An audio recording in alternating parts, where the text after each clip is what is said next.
What's going on, everyone? Adam Gelman here again. Excited to make another video as part of the WTC network here.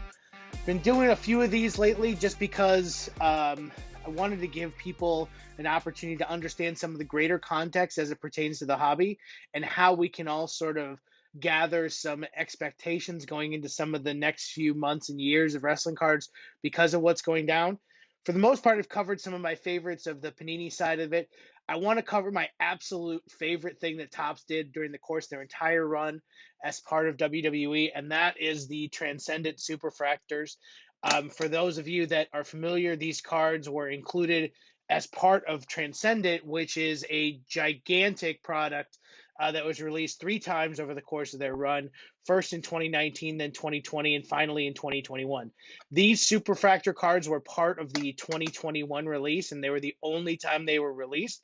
So I wanted to sort of give some background on kind of how they came to be and maybe why Topps decided to do them. What we might be getting if Topps comes back to the license in 2026 or earlier and can make Transcendent again. Will they, won't they, stuff like that. So just to get started, let's look at what Transcendent sort of represents as part of the greater ecosystem of the hobby. If you go back to when it first was released, the hobby was kind of in an upswing. It was showing that as a general course of action, the manufacturers could go more and more premium with each release that they are doing. So when I say more and more premium, the cost per box goes up, the number of cards per pack goes down, and the cards themselves become more and more valuable as these things sort of get going. So when you think of like the first Transcendent, which was released in baseball, Topps was aiming to release the most expensive set in the history of trading cards because one box cost $27,000. And what you got was a guaranteed list of signers, which were the top in baseball. You got some amazing box toppers that were part of the discussion. And part of that was releasing content that just wasn't available anywhere else. Now, we all understand kind of what Transcendent represents in wrestling, but in baseball, it was very similar at first. It was a base set that was low numbered. It was a number of autographs, all gold framed, like you saw with a lot of the cards from Transcendent. So if you think back to the way that Transcendent was released in wrestling, you got pretty much the same thing. You got a base set that was framed, you got an autograph set that was framed, you got some awesome box toppers. So with baseball, they started releasing that plus an experience, which was something that really hadn't been offered in a long time for products. Maybe not ever. I can't remember specifically if there were other products that offered experiences along with them. But if you bought a box of Transcendent Baseball, which included all of this stuff, I mean, we're talking 100 plus, 100 plus cards that were all, the top of the game. Plus, you got this experience, which was going to a party in which a specific top level player was present, and that player then signed autographs, took pictures. Plus, you got to go and be around all the other collectors that collected the invitations. So for each box, you got an invite to this party. That this has been going on for a few years. In fact, Topps has done a few different versions of it. They did the original baseball set. They did a Hall of Fame version of that set. And they also did rookie version of the set for Bowman Transcendent. We saw a similar product release as part of Star Wars, although I don't think that there was an experience alongside that one. So you have had Topps bring this sort of experience of opening this ridiculously high-priced box and delivering it to collectors with an experience attached in a number of different fashions. The first time it was released was in wrestling. The first time it was released in wrestling in 2019, it was kind of like a shock in all sense because no one expected that the wrestling card market could support a brand like this. It was just not something that was ever tried before. The highest end product ever released in wrestling to that point was undisputed. It was only like $250 a box when it was released each year. So like you had like a $12,000 box. So it wasn't as costly as baseball, but it was still like almost 1,000 10,000 times more expensive than any other box had been released to that point. In baseball, when they started releasing these cards, they usually included some sort of one-of-one card that was included as a box topper alongside, like the big framed cut or the big, sort of signed baseballs, whatever it might be. In wrestling, the first Transcendent they had a sketch card, which was done by a really awesome artist, goes by the name of Rob Schamberger. If you're a wrestling fan, you know who Rob Schamberger is. You know what his relationship is to the greater WWE universe. And then you also had a signed championship belt. You had the invite, and then that was pretty much it. And then the next year, it went even down from that because you got a sketch card.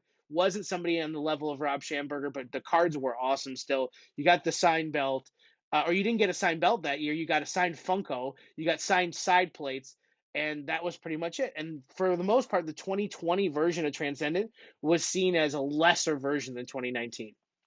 Now let's go to sort of 2021, which I think was the perfect way to go out with a bang for Topps, because you got all the stuff that was included. You got the invite, you got the experience, and you got the sign belt coming back. You got a one-of-one art print, which is like a sketch card that was done in the style of Garbage Pail Kids. These things went for thousands of dollars. They were insanely popular. And then the last box topper was the Transcendent Superfractors. Now, in baseball, again, these cards were finally released in recent versions of Transcendent. You got like a 101 card, but it was a superfractor. And if you know how important the superfractors are to the greater hobby, you've seen how they've performed in Topps Chrome. You've seen how they've performed in Topps Finest. We've gotten 2 years of each of those. They are some of the most expensive cards that exist in wrestling because they are the most expensive cards in a lot of baseball and prospecting as well. So when you look back at like the 2014 Superfractors, the 2015 Superfractors, even as far back as 2005 and 2006 with Heritage, like all of these cards are expensive. To see autograph versions included in the most expensive WWE product ever built is going to generate a lot of really important sort of parts of this discussion. Now, what makes these special is that they were a one and done situation. So Topps only made them once before losing the license. Of course, when they made it, they didn't really know they were losing the license, but it was still something that really drove a huge sort of chase within these cases. So they only release in baseball and in Star Wars and in this, there's only about 50 released cases each year, and each of those cases has one of these cards. So if there are 50 autographs on the checklist, there's going to be 50 of these. What makes these special is that they have a different image than the other Transcendent ones. They are not gold frame, but they come in kind of this special Transcendent sort of case with the sticker on top. And they are all numbered 1 of 1. So if you get one, you're part of a very exclusive club, and a club that I'm very excited to be a part of, owning one of these cards, because the prices that these cards have generated is off the charts. In fact, before the Roman Reigns Superfractor sold for $15,000, one of the top modern WWE cards ever sold was the Vince McMahon Superfractor autograph from Transcendent.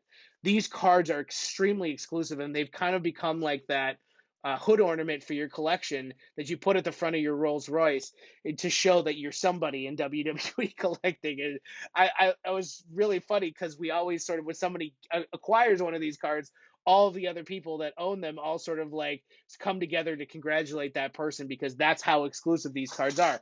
Because there are only 50 of these, or maybe 51 or 52 if you sort of have the knowledge of why that might be the case.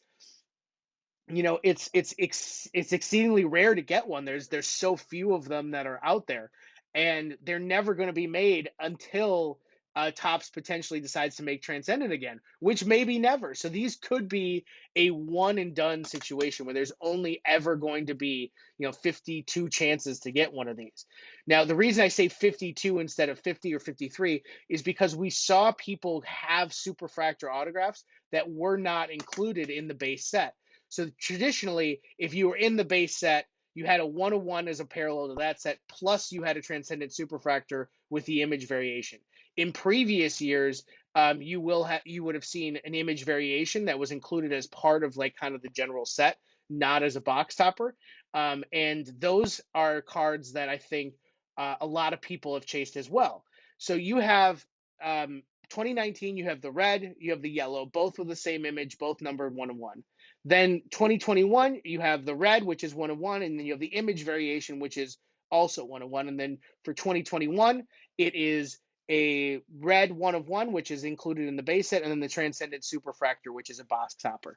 So really, this is a pretty cool sort of experience for a lot of people to chase if you're like me and love superfractors to the point where everything is built around those cards. So just to show everybody what these look like, in 2019, here is what the reds look like. Again, you can see they're part of the normal base set. They have the same base image as the other ones do. And then again, 2020, here is the image variation. These cards are image variation versions of the base cards. They are gold framed. So you can see that for each of these cards, they're going to have two different one of ones per release. This is the first year where the Superfractor took the place of that inserted in the base set card. But overall, like I really think that these cards are some of the coolest that exist out there. They're my favorite design. I love Superfractors. I live by Superfractors. The shiny in me, the shiny collector in me loves chasing these cards down. I own like 5 different Superfractors for Becky Lynch. The Transcendent is definitely the pinnacle of that collection. And I think overall, like if you look going into the future where, Topps may come back, bring this product to the forefront, these are the cards that a lot of people have chased. Like you looking at people who really breed a player collection within their own sort of overall PC, they chase these cards if they're available because they are the top of the ladder in that respect. Now, if you want to compare them, Prism Black 101 versus the Transcendent Superfractors or the Topps Chrome Superfractor Autos, like I think it's a kind of a multiple choice, right? You're not wrong choosing any of those. The Prism Blacks are usually the most expensive. We've seen them sell for just an insane amount of money. The Transcendent Superfractors, still most of them going into the 4-figure range. We saw Vince McMahon sell for $9,000 plus. So these are the cards that are driving a lot of the super premium market for WWE. And I think long term, we're going to see a large part of this market change as Topps continues to be in the rear view and Panini going forward, or as Panini comes out of the industry, either being bought by Fanatics or something else. You're going to see these cards sort of take the center stage again if they're brought back to the product. Now, right now, there's only one of them. And when in the hobby, when there's only one of something and there's only 50 of those things and there's one per player, you can imagine the competition that happens among the player collectors. So I think a lot of them either come up for sale and go for a lot of money or are trading hands privately as things go down and people discover new player collections. But man, these Transcendent Superfractors are awesome, awesome looking cards, and I heavily recommend taking a look at acquiring one of them if you're building a player collection and you have the ability to do that. From my knowledge, all 50 cases have been opened. There may be 1 or 2 sealed. I did keep track of which ones were pulled or reported to be pulled, and I think most of the big ones have been pulled. We've seen Alexa Bliss, we've seen The Undertaker, we've seen Triple H, we've seen Stone Cold Steve Austin.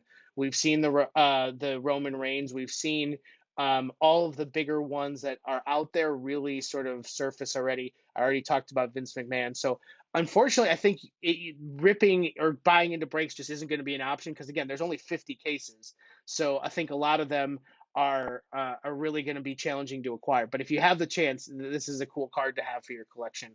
So I'm going to continue to bring videos like this to the forefront here. I'm going to continue to talk about things as part of the Tale of the Tape series. Follow me on Instagram. My handle is at WWE Gelman. Follow me on Twitter. My handle is at SC Uncensored. You can also visit my webpage at www.sportscardsuncensored.com. In the links to the comments, I am going to sort of put the link to my Transcendent Superfractor tracker. You can take a look at which ones have been pulled. Unfortunately, I don't know who owns each one of them. Some of them I might, some of them I may not. But if you're interested in acquiring some of these, be sure to reach out to me and let me know. Otherwise, these are the types of videos that I think are really going to be fun for us to have these types of discussions. Please don't hesitate to reach out if you have a card set or a type of card you want me to cover as part of a context of greater hobby. But again, it's wonderful to sort of provide this content to people. And if you like it, leave a like, subscribe to the channel. Tony and has been running a tremendous channel here for a long time with wrestling trading cards. I'm really honored to be a part of this, and it's something that I think going forward from an educational standpoint is a really key part of the relationship that a lot of people are going to have with wrestling cards. So looking forward to having more of these videos. Thanks again, everyone.